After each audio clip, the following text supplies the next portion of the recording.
बोला कांग्रेस में थे तो उनके ऊपर मुकदमे थे, अब वो बीजेपी में चले गए तो वहाँ कोई वॉशिंग मशीन वाला काम तो है नहीं। अब नवीन जिंदल था, वो कांग्रेस छोड़कर बीजेपी में चल गया तो वहाँ कोई वॉशिंग मशीन में थोड़ा वो सर्फ के साथ धो दिया। फिलहाल जो आज की तारीख में बात करें बरवाड़ा की तो नरेंद्र मोदी इशारा आए थे, आपने क्या लगे भाई कि बरवाड़ा में कुछ न्यारा असर पड़ेगा या पूरा हरियाणा में असर पड़ेगा इस चीज़ का मोदी के आने से?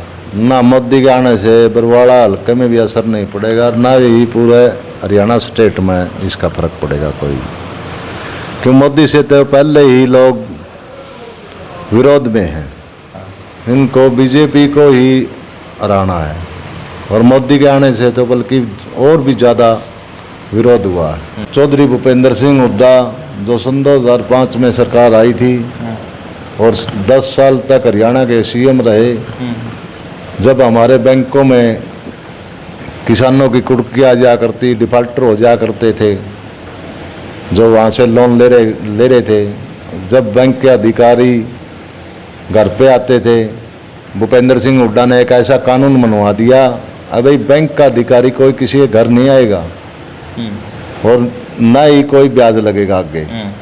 अभी जो असल रकम पेमेंट ले रखी है बैंक से वही भरनी है। कांग्रेस सरकार काम करवा देगी क्या? फिर इस बात करा कि बीजेपी ने काम करवाया है।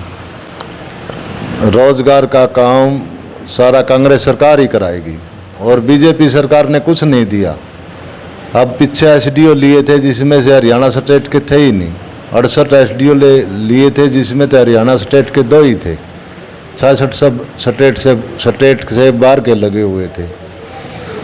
और जो ये फैमिली आईडी बनाई हुई है इसकी इनकम का वो करते हैं, अब कभी ज़्यादा हो जाती है कभी कम हो जाती है, फिर हम फसलें बेचते हैं, बोला मेरी फसल मेरा ब्यौरा लाओ, किसी का मेरी फसल मेरा ब्यौरा पे पोर्टल नहीं चलती, कभी ये हो जाता है। फिर जो ये 6,000 रुपये का इनको किसानों को लुभाने के लिए 1 साल में देते हैं 3 किस्तें, वो भी इनकी बहुत गलत काम कर रखा है। किसी के डाल देते हैं किसी के नहीं डालते, वो तो सरासरी है वोट लेने के चक्कर में कर रहे हैं। फिलहाल जो किसानों की बात करें, जो भाई 750 किसान भाई शहादत हुई थी जो किसान आंदोलन में, क्या लगा भाई आपने जो कांग्रेस सरकार आओ भाई इस चीज़ का मतलब किसान थी भी कुछ मिलेगा न्याय?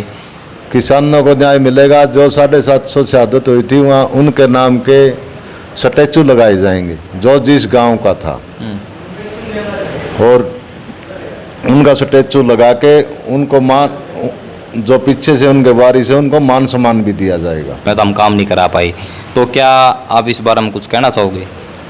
जेजेपी पार्टी ने दुष्यंत चौटाला को लोगों के झूठ बोलकर वोट ले लिए और बाद में उसने हमारे किसानों के साथ धोखा कराया, उसको बीजेपी सरकार का जाके समर्थन कर दिया और वहाँ जाके डिप्टी सीएम बन गया वो। उसके ऊपर तो बहुत ही ज़्यादा एलिगेशन भी लगे हुए हैं। अबे चौटाला जो INLD के सुप्रीमो है वो भी कह रहे थे विधानसभा में, अगर इसके ऊपर तो दारू का घोटाला भी है, अगर ज़मीन घोटाले भी हैं, फिर एयरपोर्ट के ज़मीन के मामले में भी संलिप्त है हिसार वाले के अंदर ही। भाई जो इस पार्टी में है कोई भ्रष्ट है कि नहीं है?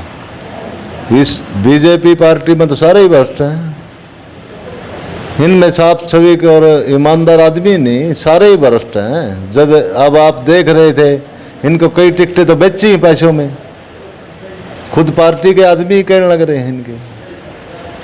फिलहाल आपने क्या लगे भाई जो ये भी मतलब जिन के ऊपर मतलब जो कांग्रेस सरकार में पहले थे उनके ऊपर कुछ ना कुछ मुकदमा था, उनके पास घोटाले थे कोई भी चीज़, फिलहाल में बीजेपी पार्टी में है कि, तो इस बारे में आप क्या कहना चाहोगे?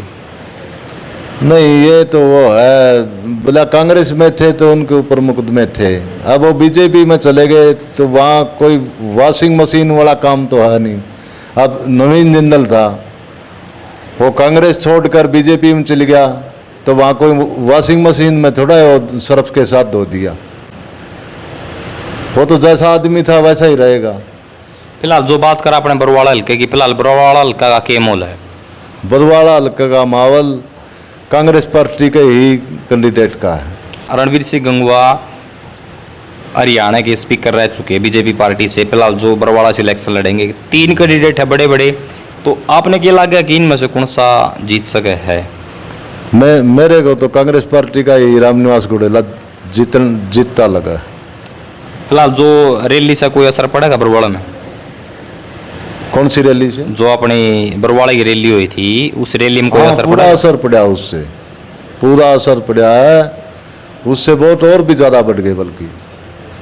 तो बात करें आप फिलहाल जो आपने जो बरवाड़े की, तो लोग बरवाड़ा की जनता थे, आप क्या संदेश देना चाहो?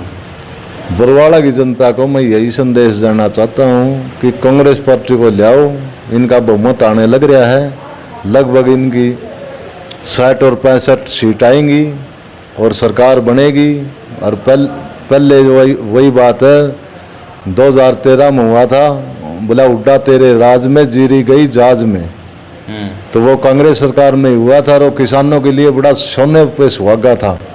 और अब हमारी जीरी की फसल आने वाली है, इतना कांग्रेस सरकार बन जाएगी, फिर हमारी जीरी महंगे रेटों में जहाज में चली जाएगी।